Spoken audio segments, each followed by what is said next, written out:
अगर आप अपनी फैमिली के साथ अपनी टिकट को बुक करने जा रहे हैं या फिर अपने दोस्तों के साथ अपनी टिकट को बुक करने जा रहे हैं, तो आज की इस वीडियो में आपको बताने वाला हूं एक ऐसी सेटिंग के बारे में जिसको आपको बुकिंग से पहले ऑन कर लेना है। और इस सेटिंग को ऑन करते ही आपकी जो टिकट है बिल्कुल एक ही साथ एक ही जगह पे बुक होगी।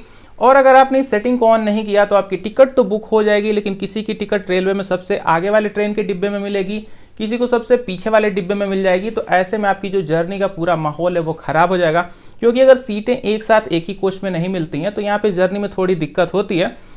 तो आइए चलिए बिल्कुल लाइव प्रूफ के साथ हम लोग देखते हैं कि आपको अपनी टिकट की बुकिंग के समय कौन सी सेटिंग को कैसे ऑन करना है। आइए चलिए शुरू करते हैं। फिलहाल हम लोग आ चुके अपने मोबाइल फोन की स्क्रीन पे और यहाँ पे मैंने अपने फोन में IRCTC एप्लीकेशन को ओपन कर रखा है। ऑलरेडी मैंने लॉगिन कर लिया है। अगर आप किसी भी दूसरे एप्लीकेशन से बुकिंग करने जा रहे होंगे तो प्रोसेस बिल्कुल सेम रहने वाला है, सिर्फ आपको सेटिंग्स को ध्यान से समझ लेना है। यहाँ पे फिलहाल आपको सबसे पहले अपने जर्नी का स्टेशन सेलेक्ट कर लेना है। उसके बाद यहाँ पे आपका जो भी जर्नी की डेट वगैरह है सभी चीज़ों को सेलेक्ट कर लीजिएगा और उसके बाद सिंपल से आपको सर्च ट्रेन पे एक बार क्लिक कर देना है। जैसे आप ट्रेन को सर्च करेंगे सभी ट्रेनों की लिस्ट निकल करके आ जाएगी। यहाँ पे अब आपको उस ट्रेन को सेलेक्ट कर लेना है जिसमें आप बुकिंग करने जा रहे हैं। तो यहाँ पे फिलहाल हम लोग नौचंदी एक्सप्रेस में टिकट की बुकिंग करेंगे फर्स्ट AC की। तो सिंपल से आपको एक बार क्लास को सेलेक्ट कर लेना है। क्लास को सेलेक्ट करने के बाद आपको यहाँ पे नीचे पैसेंजर डिटेल्स पे एक बार क्लिक कर देना है। इसके बाद सबसे पहले आपको किसी भी जितने भी पैसेंजर की आप बुकिंग करने जा रहे हो, फिलहाल मैं आपको एग्जांपल के लिए एक पैसेंजर का नेम ऐड करके आपको आगे का प्रोसेस दिखाता हूं। तो सिंपल हम लोग एक पैसेंजर की जो डिटेल है उसको ऐड कर लेते हैं। जैसे आप पैसेंजर डिटेल्स को फिल कर लेंगे, सिंपल से आपको स्वाइप डाउन करके नीचे जाना है। वहां पे एक आपको ऑप्शन देखने को मिल जाएगा प्रीफर्ड कोच नंबर। ये ऑप्शन उन लोगों के लिए काम में आने वाला है, जैसे मान लीजिए कि आपके फ्रेंड्स ने ऑलरेडी बुकिंग करा रखी है और उनको मान लीजिए कि B5 कोच नंबर मिला हुआ है। तो आप चाहते हैं कि आपका भी टिकट उन्हीं लोगों के साथ बुक हो जाए। मान लीजिए कि अगर आप देर से आते हैं कि आपका भी बाद में प्लान बन गया कि मैं भी इन्हीं लोग के साथ जाऊंगा, तो अगर आपको ये पता है कि आपके फ्रेंड्स को कौन सा कोच नंबर मिला है तो सिंपल आपको उस कोच नंबर को यहाँ पे लिख देना है। उसके बाद जैसे आप बुकिंग को करते हैं वैसे कर लीजिए। तो आपकी जो टिकट है आपके फ्रेंड्स का जिस भी कोच में टिकट था उसी में आपकी भी टिकट बुक हो जाएगी।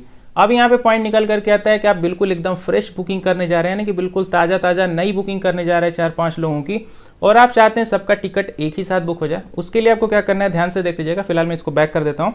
यहाँ पे आपको एक ऑप्शन देखने को मिल रहा है रिजर्वेशन चॉइस। जैसे आप इस पर क्लिक करेंगे 3-4 ऑप्शन निकल करके आएंगे। अगर आप इस दूसरे वाले ऑप्शन को ले लेते हैं जहाँ पे लिखा है book only if all berth are allotted in the same coach, अगर आप इस ऑप्शन को सेलेक्ट कर लेते हैं तो आपकी टिकट तभी बुक होगी जब सभी लोगों की जो टिकट है एकदम सेम कोच में यहाँ पे मिलेगी। ऐसा नहीं कि कोई एक एकदम अगले डिब्बे में चला जाएगा, एक एकदम पीछे चला जाएगा, ऐसा नहीं है। सभी लोगों की टिकट एक ही कोच में बुक होगी अगर आप इस ऑप्शन को सेलेक्ट कर लेते हैं। तो यहाँ पे अगर आप इस तीसरे नंबर वाले ऑप्शन को उठा लेते हैं जहाँ पे लिखा है book only at least 1 lower berth is allotted, अगर आप ये वाला ऑप्शन उठा लेते हैं तो आप जब भी अपनी टिकट को बुक करेंगे तो आपको एक लोअर बर्थ जरूर से मिल जाएगी। अगर आपकी टिकट बुक होगी तो उसमें एक लोअर बर्थ आपको जरूर से देखने को मिल जाएगी। तो अगर आपकी प्रायोरिटी लोअर बर्थ की होगी तो आप इसको सेलेक्ट कर सकते हैं, और इसके साथ ही अगर आपको 2 लोअर बर्थ चाहिए तो उसके नीचे वाला ऑप्शन सेलेक्ट कर लीजिएगा। यहाँ पे जब भी आप अपनी टिकट को बुक करेंगे, लेट सपोज 4 लोग की टिकट बुक हो रही है तो 2 लोअर बर्थ एकदम गारंटीड के साथ मिल जाएगी। अगर आपकी टिकट बुक होगी तो यहाँ पे 2 लोअर बर्थ आपको मिलने ही मिलना है। तो यही था टोटल सेटिंग। बस सिंपल सा इसको यहाँ पे जो भी आपको ऑप्शन चाहिए सेलेक्ट करिए। उसके बाद जैसे आप अपनी टिकट की बुकिंग करते हैं वैसे कर लीजिए। आपने जो भी चीज़ें सेलेक्ट की होंगी वो बिल्कुल 100% वर्क करेंगी, क्योंकि ये रेलवे की तरफ से है। लोअर सेलेक्ट करेंगे तो लोअर बर्थ मिलनी ही मिलनी है, नहीं तो आपकी टिकट ही नहीं बुक होगी। बुक होगी तो लोअर मिलेगी, या फिर आपने जो ऑप्शन सेलेक्ट किया होगा वो आपको 110% मिल जाएगा। वीडियो पसंद आई हो तो वीडियो को लाइक कर दीजिएगा। मन में कोई डाउट आ रहा होगा तो कमेंट करके पूछ लीजिएगा। मैं आपसे मिलूंगा अगली वीडियो में, तब तक के लिए बाय बाय।